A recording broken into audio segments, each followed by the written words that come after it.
하겠습니다. 창세기 30장, 49장, 신명기 33장 이렇게 보겠습니다. 오늘은 레아가 또 이제 태문이 닫은 줄 알았더니 또 열렸어요.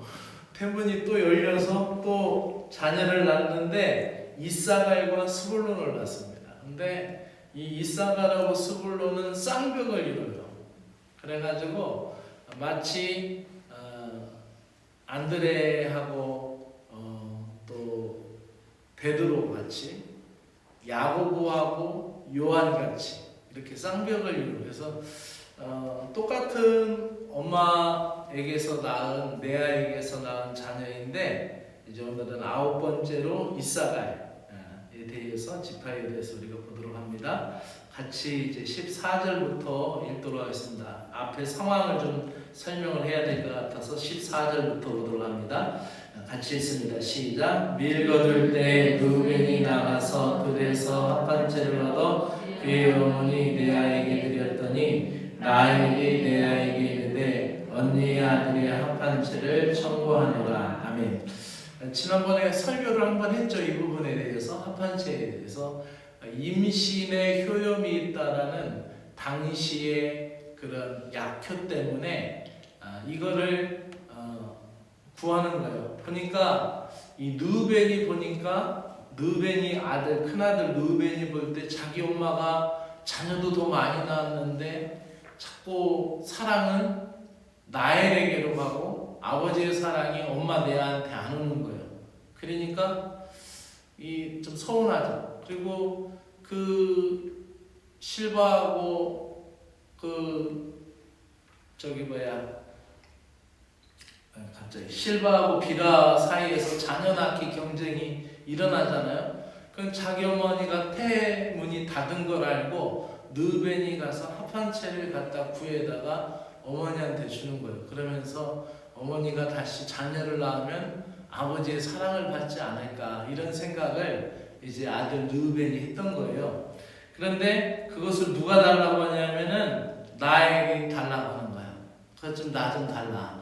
그랬더니 뭐라고 합니까? 시작. 레아가 그에게 이르되 내가 내 남편을 빼앗은 것이 작은 일이냐? 그런데 내가 내 아들의 합판채로 빼앗고자 하느냐? 나에게 이르되 그러면 언니의 아들의 합판채 대신에 오늘 밤에 내 남편이 언니와 동침하리라 하니라. 그 약효 좋은 거 나한테 주고 오늘은 그냥 남편 언니 방으로 보낼게, 이렇게 한 거예요. 한마디로. 자, 시작. 저물 때 야곱이 들에서 돌아오매 레아가 나와서 그의 영접하며 이르되 내게로 들어오라. 내가 내 아들의 합판채로 당신을 산노라. 그날 밤에 야곱이 그와 동침하였더라. 좀 야곱도 불쌍한 것 같아. 그 4명의 아내가 있었으니까. 17절 시작. 하나님이 레아의 소원을 들으셨으므로 그가 임신하여 5째 아들을 야곱에게 낳은지라. 18절까지. 레아가 이르되 내가 내 시녀를 내 남편에게 주었으므로 하나님이 내게 그 값을 주셨다 하고 그의 이름을 이사갈이라 하였으며. 아멘. 오늘 이사갈이 낳은 배경이에요. 그죠? 태문이 닫힌 것 같은데 이제 다시 열린 거야. 그리고 이사갈을 낳고 또 스불론을 낳고, 이렇게 해서 레아가 아들 2을 더 낳고 또 딸까지 더 낳게 되는 거죠. 자, 이제 이사갈이 이렇게 출생을 했는데 레아는 또 여기서 남편을 내게 주셨으므로 누구 이야기하고 있죠? 또 하나님 이야기를 또 하고 있죠. 라헬보다 레아가 믿음이 더 좋아요. 가만히 보면 꼭 그런 건 아닌데 평상적으로 잘 사는 사람보다 어렵게 사는 사람들의 믿음이 더 좋은 평균율이 있어요. 평균적으로. 평균율을 얘기한 겁니다. 오해하지 마세요. 그래서 좀 어려운 상황 가운데 믿음이 더 굳세지는 것과 마찬가지로 레아가 어느 코너에 몰리고 궁지에 몰린 것 같지만은 더 하나님을 더 찾는 어떤 영적인 면이 더 많이 부각되는 것을 볼 수가 있습니다. 자, 아버지가 이제 야곱이 이제 죽게 되죠. 137세에 죽어요. 그죠? 모세는 120세까지 살았고 참 오래 산 거죠. 오래 살았는데 야곱이 이제 죽으면서 자녀를 축복하는 내용입니다. 같이 읽읍시다. 시작. 이사갈은 양의 우리 사이에 꿇어앉은 건장한 나귀로다. 그는 쉴 곳을 보고 좋게 여기며 토지를 보고 아름답게 여기고 어깨에 내려 짐을 메고 압제자 아래서 섬기리로다. 장점과 단점이 다 나와요. 뭐냐면은 첫 번째 장점은 양의 우리 사이에 꿇어앉은 건장한 나귀로다. 아무래도 그 군계 일학처럼 닭이 많이 있는 그 사이에 학이 한 마리 있으면 학이 돋보이겠죠, 그렇죠? 똑같이 짐승이지만은 양 사이에 나귀가 있어요. 그것도 건장한 나귀. 그러면은 양들이 못 건드리겠죠. 그 사이에서 편안하게 앉아 있는 쉼이 있고 평안한 안정된 보장된 그런 모습을 보게 됩니다. 야곱이 축복할 때 이런 비유를 들고 은유적으로 이렇게 축복을 했어요. 그리고 그는 쉴 곳을 좋게 여기며 토지를 보고 아름답게 여긴다 그랬어요. 근데 사실 이사갈 지파가 차지한 땅은 물도 없고 바다도 안 접해 있고 갈릴리 호수도 안 접해 있는 그런 산악 지역이었어요. 그러니까 어찌 보면은 물론 위쪽이 좀 더 이스라엘이 비옥하다고 했잖아요. 그렇지만은 그 땅에 대해서 항상 좋게 여기는 거예요. 좋게 보고 그 땅을 감사하는 거죠. 아름답게 여겼다. 좋게 보고 아름답게 여기는 이것은 장점이에요. 근데 단점이 나와요. 뭐냐면은 어깨에 내려 짐을 메고 압제자 안에서 섬기리로다. 그러니까 이제 짐 맡길 때 있으면 무조건 내려놓고 이제 쉬는 거예요. 그러니까 상황이 좋고 편안하고 좋으니까 어떻게 해요? 거기에서 더 적극적으로 나아가지 못한 그런 모습도 있습니다. 이게 이 지파의 단점이기도 하죠. 자, 모세의 축복까지 한번 같이 읽어봅시다. 18절 19절 시작. 스불론에 대하여는 일러스되 스불론이여 너는 밖으로 나아감을 기뻐하라. 이사갈이여 너는 장막에 있음으로 즐거워하라. 자, 스불론하고 이사갈하고 쌍벽을 이룬다고 그랬잖아요. 형제잖아요. 형제인데 한 지파는 나아감을 기뻐하고 한 지파는 그냥 장막에 주저앉아 있음을 즐거워하라. 뭔가 굉장히 대조적이지 않아요? 그죠? 한 사람은 나가서 좋아하고 한 사람은 들어 앉아 있어서 즐거워하라는 거예요. 이게 무슨 말일까요? 성경을 보다 보면은 신약 성경의 비유로 얘기를 드릴게요. 신약 성경에 보면은 그 야고보하고 요한이 형제였잖아요. 야고보하고 요한이 형제였잖아요. 예수님의 동생 야고보 말고 세베대의 아들 야고보와 요한이에요. 우레의 아들이라는 별칭도 있는데 이 세베대의 아들 야고보하고 요한은 형제인데도 너무 달랐어요. 스불론과 이사갈이 다른 것처럼 스불론은 나아감을 기뻐하고 이사갈은 안에 들어앉아 있음을 즐거워했다는 거죠. 기뻐하고 즐거워하는 거 둘 다 똑같은데 한 사람은 나가는 걸 좋아하고 한 사람은 앉아 있는 걸 좋아한다는 거죠. 형제인데도 이렇게 다르다는 거죠. 신약 성경에 이 세베대의 아들 야고보와 요한이 그랬어요.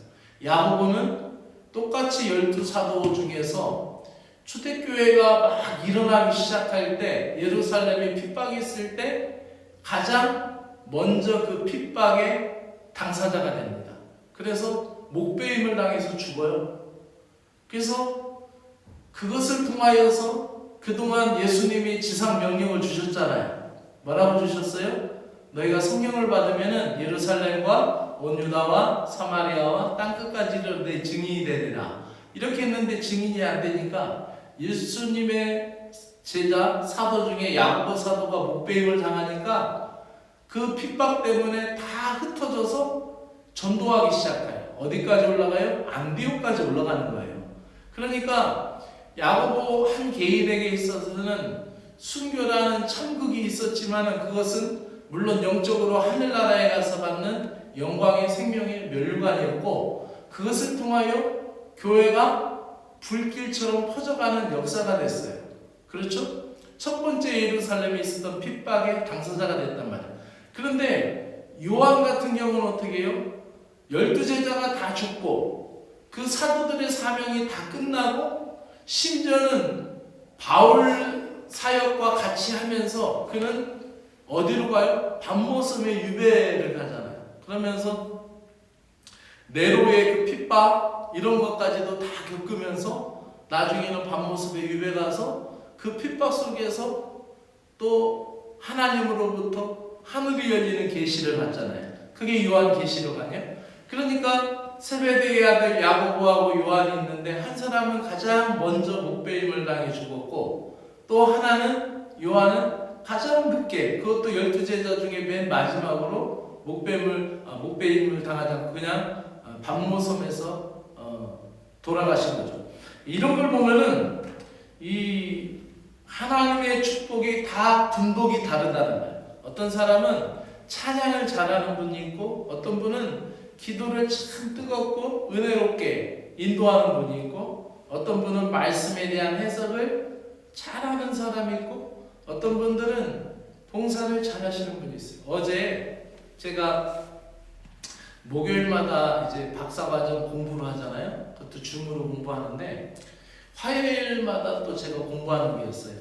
그 한국 목회자 지원 네트워크라고 이근복 목사님이 하시는 건데 그 영화 만나는 기독교라는 그 강의를 듣는데 어제 들었던 게 그 CBS PD가 나와서 이제 강의를 했는데 북간도의 십자가였어요. 북간도의 십자가. 거기 보면은 문익환 목사님하고 윤동주 시인하고 또 김형석 목사님하고 다 동창이에요. 같이 공부를 했어요. 근데 윤동주는 일찍 30대 죽음을 맞이했잖아요. 문익환 목사님은 뭐 북에도 갔다 오시고 뭐 민중운동도 하시고 여러 가지 사역을 하시다 돌아가셨고 몇 세에 돌아가셨는지 제가 기억을 못하고 근데 김영석 교수님 같은 경우는 박사님 같은 경우 아직까지도 살아계시잖아요. 그리고 아직까지도 저수를 하고 근데 그 문익환 목사님 동생이 문동환 목사님이에요. 근데 이제 그 아버지 문재린도 목사님이었더라고요. 아버지도. 근데 문익환 목사님 아들이 문성근 배우 아니에요? 근데 문성근 배우가 나레이터로 이렇게 그 북간도 십자가 그 다큐로 나왔는데 거기에서 그 윤동주 시인에 대해서는 꽃다운 너는 꽃처럼 젊을 때 갔으니 이 땅의 젊은이들이 너로 열망할 것이다. 그랬어요. 근데 윤동주 시인은 정말 주옥 같은 별에는 밤, 서시 이런 주옥 같은 시를 통해서 이 땅의 젊은이들한테 굉장히 많은 깨우침을 줬고 그 민족의 정의를 불살랐잖아요. 근데 또 지금까지도 살아계신 김영석 교수님 같은 경우는 지금도 집필하시면서 지금도 지성인들에게 또 이 땅의 젊은이들에게 복음의 빛이 되고 있다는 거죠. 그러니까 이 쓰임 받는 게 다 달라요. 북간도의 십자가 한번 시간 되시면 보세요. 그게 개봉됐는데 전국의 개봉관에 그 걸은 게 전국에 200개 걸었는데 그날 10,000명 맞대요. 10,000명. 그리고 문 닫아버렸대. 그러니까 이제 기독교 영화는 사람들이 안 봐. 교회 다니는 사람들도 안 봐. 그러니까 기독교 영화가 나오면 우리가 많이 좀 봐줘야 돼. 어쨌든 이게 다르다라는 걸 얘기하는 거예요. 스불론과 이사갈이 이렇게 달라요. 자, 계속 19절까지 시작. 그들이 백성들을 불러 산에 이르게 하고 거기서 의로운 제사를 드릴 것이며 바다의 풍부한 것과 모래에 감추어진 고배를 흡수하리로다. 자, 이제 이 지도를 보면은 이사갈이 스불론하고 같이 있죠. 저 위에 그죠? 근데 물론 아셀 지파나 납달리 지파보다는 아래 지역이지만은 디베레 바닷가 옆에서 좀 위쪽에 위치해 있어요. 그죠? 근데 그쪽에 보면은 그 19절의 말씀처럼 거기서 산에서 의로운 제사를 드릴 것이다 라는 거예요. 그러니까 어찌 보면은 바다가 있는 곳은 예나 지금이나 항상 어떤 무역 항구 이런 게 있어서 많은 돈이 돌고 많은 사람들이 어쨌든 항구 도시 모인단 말이에요. 근데 이쪽 산악은 그렇지가 않아요. 옛날엔 더 그랬죠. 옛날에는 더 평지에 나와 살고 그랬겠죠. 그러니까 여기에서 어찌 보면은 그 가운데 있는 그 물도 접해져 있지 않은 그런 땅. 근데 보세요. 아버지 야곱이 축복하고 나서 그 땅에서 죽고 그들이 430년 동안 종살이 하잖아요.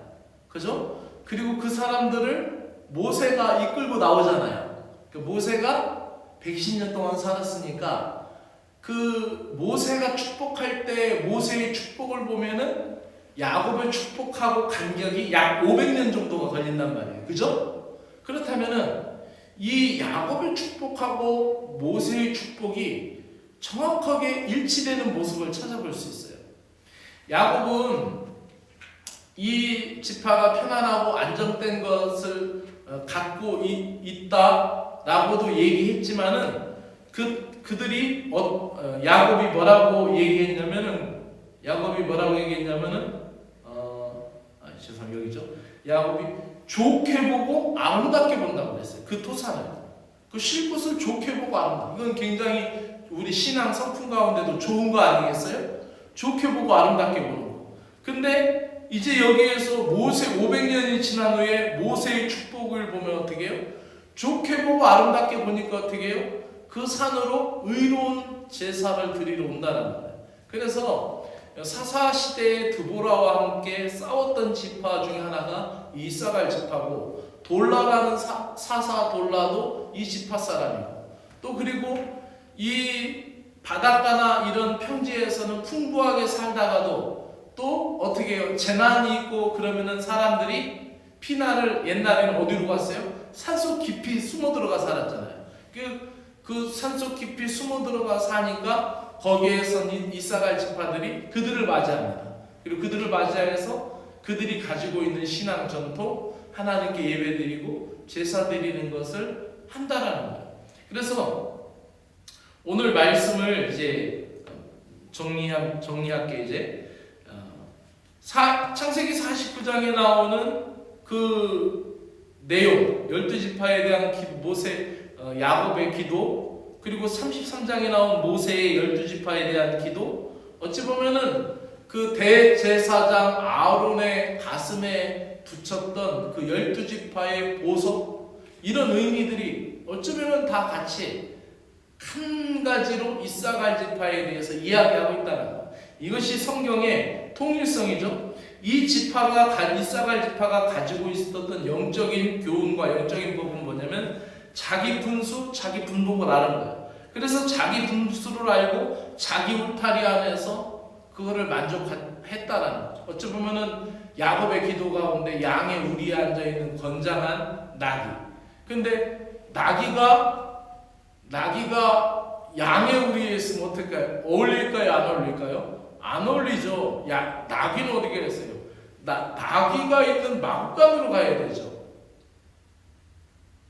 안 그래요? 아니, 이게 생각을 해보세요. 만약에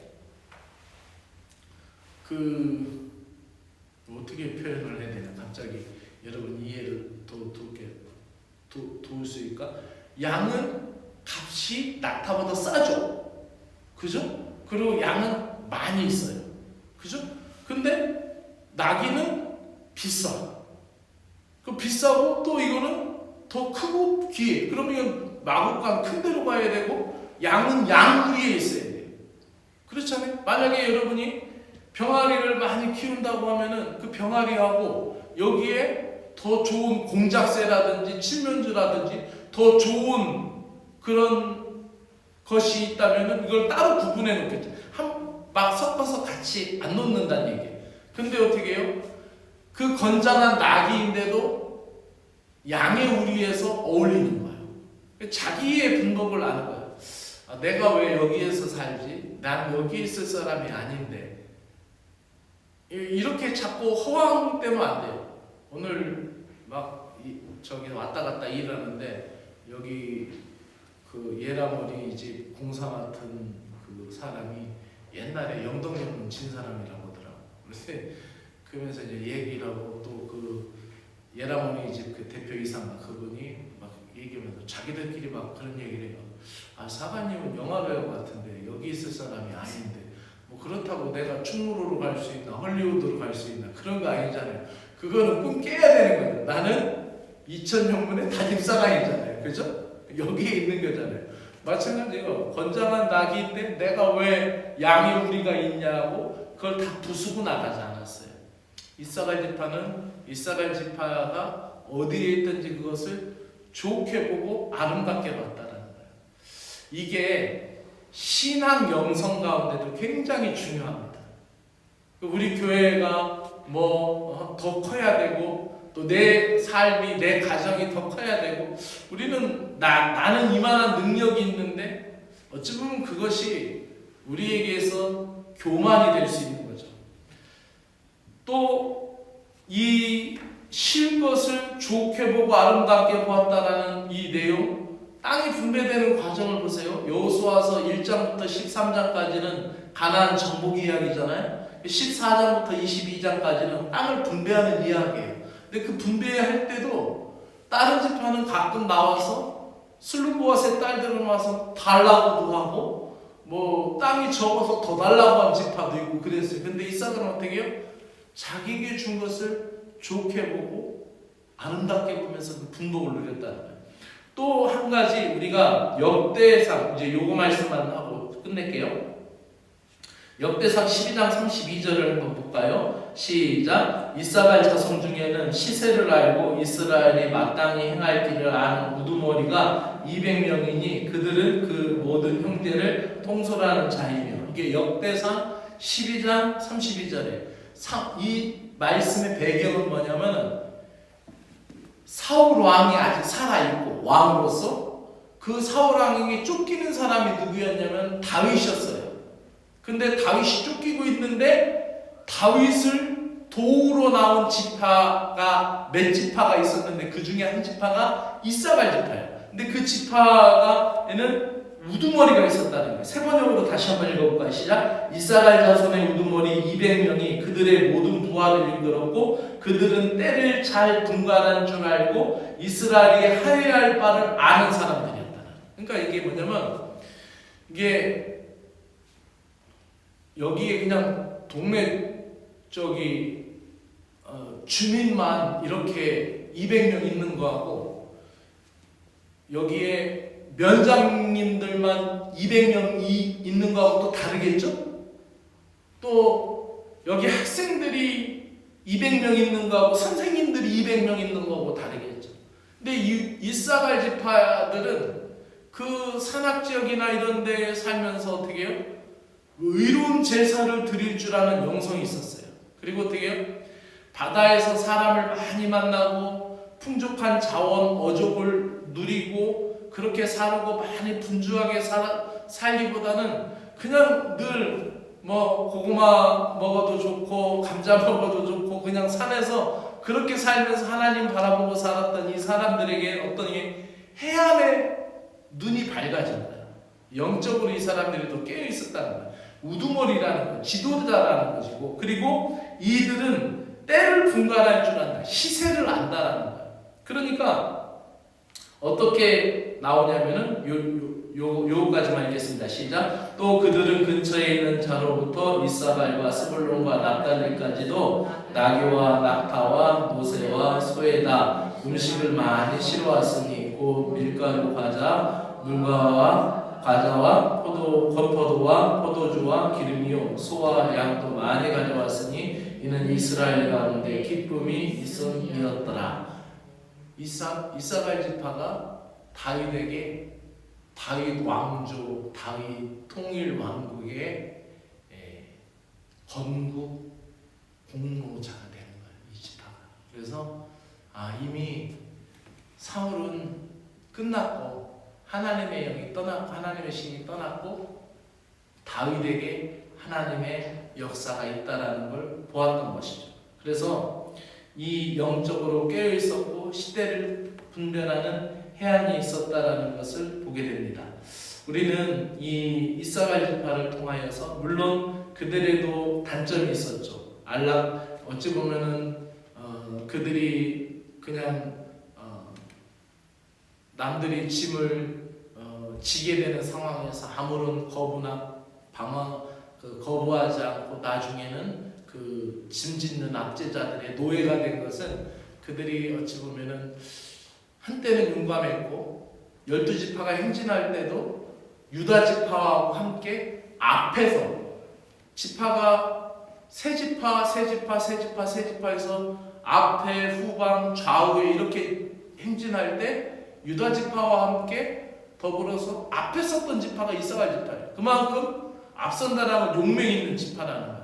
그럼에도 불구하고 그들이 너무 안일한 부분에 있어서 어찌 보면은 그냥 압제자들에게 등을 맡기고 짐이 되어 등을 내어 맡긴다. 그러니까 예수님의 말씀 우리가 생각해. 우리가 세상에 나갈 때 뱀처럼 지혜로울 뿐만 아니라 비둘기처럼 순결한 걸 같이 가져야 돼. 그러니까 우리가 그리스도인이라고 그냥 세상에 나가서 예수님은 우리가 막 밟히면서 살라고 말씀하시지 않은 거야.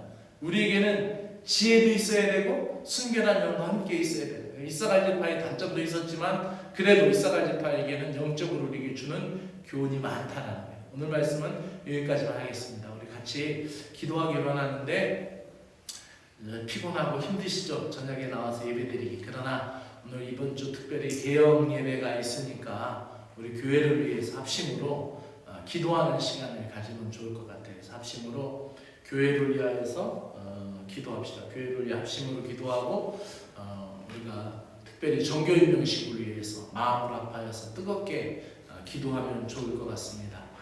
특별히 말씀 전하시는 지방장관님을 위해서 기도하시고 또 서영석 부교님을 위해서 우리 부교님이 마음으로 결단하고 마음으로 서원하는 마음이